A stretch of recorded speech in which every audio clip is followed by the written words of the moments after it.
How to temporarily deactivate Snapchat account. Hey guys, welcome back to our channel. Today I'll be showing you how you can deactivate your Snapchat account temporarily. So in order to deactivate your Snapchat, first of all, log in into your account. Once you're logged into your Snapchat account, from the top left hand side corner, click on Bitmoji. After that, click on the gear icon from the top right hand side corner, scroll down a bit, and you'll need to head over to the section of support. Here you need to go ahead and tap on I need help.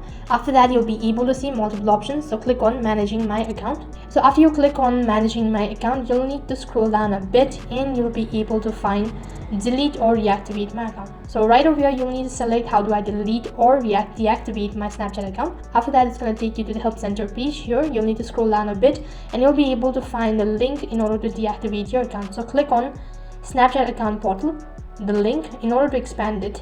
After that, it's going to ask you to type in your email address or username and click on the next button. So for the confirmation, type in your password as well.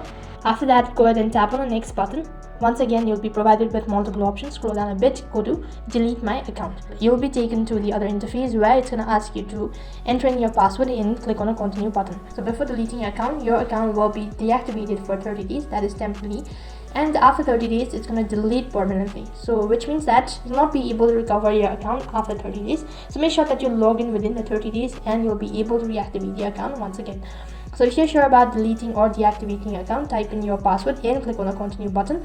As soon as you've done that, you'll be receiving a confirmation stating that your account has been successfully deactivated, and you will also be logged out of all the devices that your account is currently logged in.